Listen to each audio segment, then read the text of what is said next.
Hello दोस्तों, स्वागत है आपका हमारा चैनल निफ्टी निवेश में। तो आज हम बात करने वाले हैं रिलायंस इंडस्ट्रीज़ के शेयर प्राइस के बारे में। तो जैसा कि हम सभी जानते हैं, रिलायंस इंडस्ट्रीज़ सबसे ज़्यादा वेटेज रखने वाला निफ्टी 50 का स्टॉक है और आज भी ये शेयर 24 के पीई रेशियो पे काम करता है।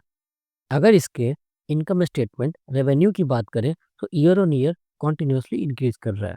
बैलेंस शीट भी काफ़ी स्ट्रॉन्ग है, ऑलमोस्ट 5 ट्रिलियन के आसपास है। कैश फ्लो भी कंटिन्यूअसली इंक्रीज कर रहा है ईयर ऑन ईयर। अब आते हैं इतने बड़े शेयर के 2 दिनों में लगभग 7% की गिरावट का कारण जानते हैं। तो इस गिरावट के पीछे का मेन कारण था ब्लूमबर्ग का ये 2 जनवरी का न्यूज़ रिपोर्ट, जिसमें उसने कहा था रसिया के क्रूड ऑयल के 3 टैंकर लगभग 2.2 million barrel Reliance refineries Jamnagar coast में पहुंचने वाला है। क्योंकि रिलायंस वालों ने सीधे साफ से मना कर दिया कि कोई भी वेस्ट कॉस्ट जो है, कोई भी टैंकर हमारे रिफाइनरी में नहीं आई है। ये न्यूज़ जो है हमारे बिल्कुल भी जियोपॉलिटिकल पॉइंट ऑफ व्यू से सही नहीं था, क्योंकि कुछ दिन पहले ही ये डील हुई थी कि अब भारत जो है सारा अपना क्रूड ऑयल और तेल जो है अमेरिका से लेगा। अब चलते हैं हम चार्ट पे, रिलायंस का नेक्स्ट प्राइस एक्शन क्या हो सकता है। अब इस चीज़ को देखते हैं, चार्ट हमें क्या सजेस्ट कर रहा है रिलायंस के प्राइस में। तो जैसा कि हम हर बार करते हैं, तो इस बार भी सबसे पहले हम चलते हैं हायर टाइम फ्रेम पे।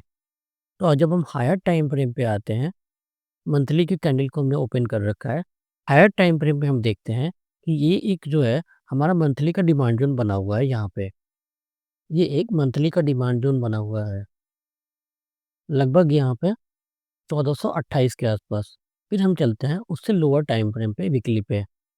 वीकली पे जब हम आते हैं तो हम देखते हैं एक नियरेस्ट डिमांड जोन है हमारी रिलायंस के अंदर में, ये बन के आता है 1473 रुपये का। नियरेस्ट डिमांड जोन की बात करें तो रिलायंस के अंदर में 1473 के आसपास में एक नियरेस्ट डिमांड जोन बन के आता है वीकली पे। अब चलते हैं हम डेली के टाइम फ्रेम पे। तो डेली के टाइम फ्रेम पे हम क्या देख रहे हैं, ये हमारा जोन जो है, ये जो गैप वाली जगह है, अगर मैं अपने पॉइंट ऑफ व्यू से चलूँ तो मुझे तो लग रहा है कि प्राइस एक बार के लिए हो ना हो इस गैप को फिल करने के लिए आ सकती है। यहाँ जो गैप बना है, अगर प्राइस एक बार के लिए इस गैप को फिल करने के लिए आती है तो लगभग ये जोन जो है 1428 से लेके 1430-35 तक के जोन को रीटेस्ट कर सकता है।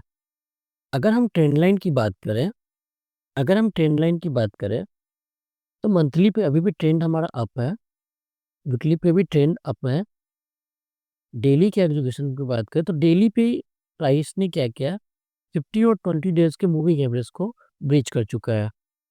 डेली पे ट्रेंड हमारा डाउन है।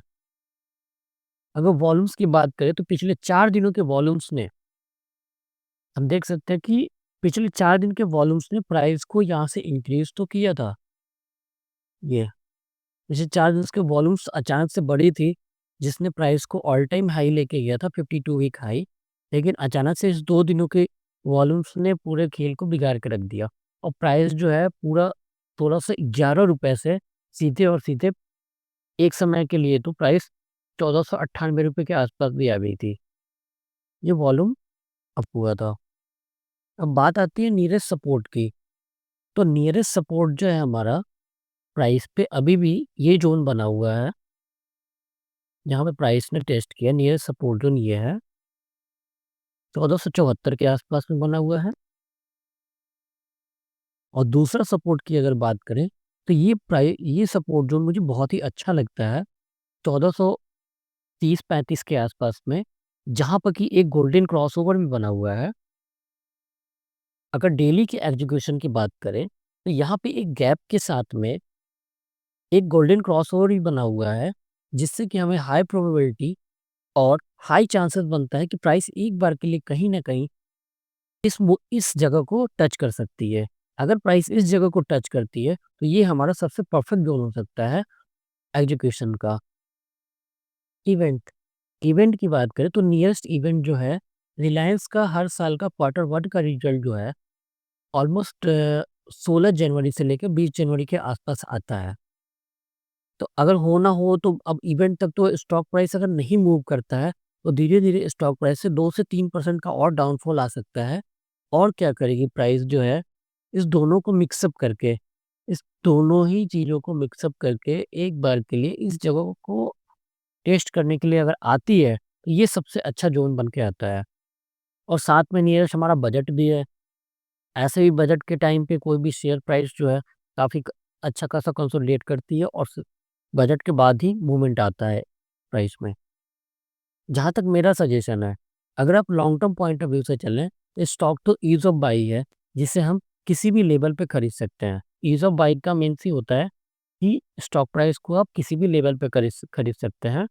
अगर शॉर्ट टर्म की बात करें, तो शॉर्ट टर्म के लिए हो सकता है कि एक सबसे बड़ा अच्छा ज़ोन जो होगा, ये वाला ज़ोन होगा, जहाँ पे आप एक एग्जीक्यूशन प्लान कर सकते हैं। ये 1428 से 1430 के आसपास में। अगर इस ज़ोन में आपको शेयर प्राइस मिल जाती है, तो ये मच बेटर होगा। अगर आपको मेरा ये वीडियो अच्छा लगा, तो मेरे चैनल को लाइक करिए, सब्सक्राइब करिए, कमेंट करिए। मिलते हैं प्राइस सेक्शन के नेक्स्ट वीडियोज़ में। तब तक के लिए थैंक यू।